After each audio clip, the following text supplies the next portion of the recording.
going to be part of the 10% of people who actually keep their New Year's resolutions, listen, it's coming up, it's time, and we're all gonna set these resolutions. We want something more for ourselves. The problem becomes, all we do is we say, this is what I wanna do. I wanna lose 10 pounds. I want to start walking every day. I want to have a better relationship with my partner. Whatever the thing is that you set out to have or want, the problem and the reason that we fail is that most people don't make the why of getting that bigger. So when you say to yourself, let's just say weight loss, because that is actually the number one thing that most people set resolutions around. I want to lose 10 pounds. But why do you want to lose 10 pounds? Do you want to look better in a bathing suit? Okay.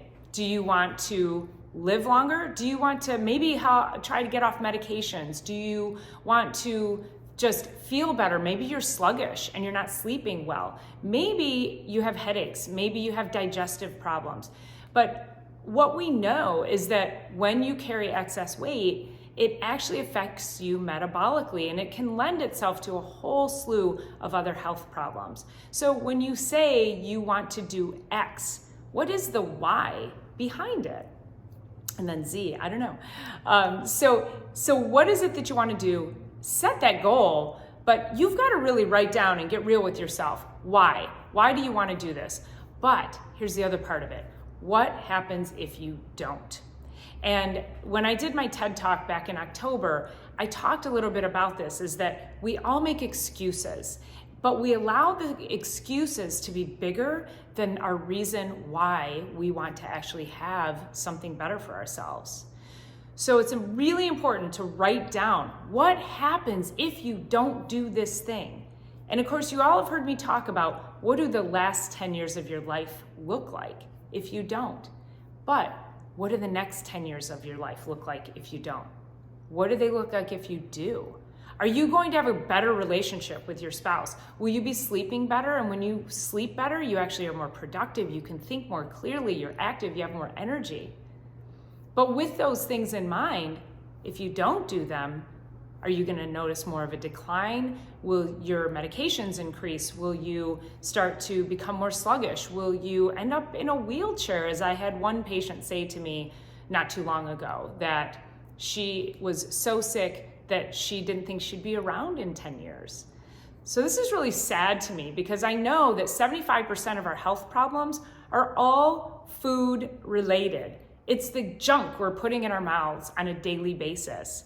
So it's so clear to me that the power is within us to achieve what we want to achieve. And every single one of you has the power to do that. You just haven't quite connected with why you need to do this and then what happens if you don't.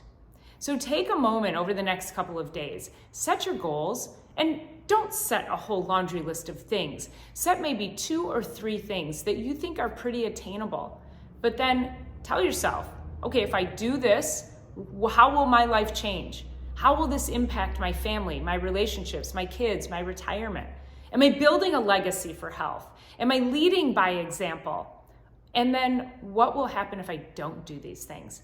Will my children follow suit? Because a lot of health problems, when people say, heart disease runs in my family, or autoimmune issues run in my family, or cancer, these are all products of what I call epigenetics. And epigenetics is the things that you do in your life that make your genes express. We're not all destined to have cancer. We're not destined to have heart disease. But if you have a strong family history, then you sure as heck better be diving in and committing to making sure that you don't turn those genes on. And so you want to build a greater legacy of health and not more of a legacy of sickness. So that is my message to you. Take some time for yourself because you deserve this. You can do this. We all can do this. And then don't be part of the 90% of people who are going to just put it by the wayside and go about their old ways and continue along a path of mediocrity.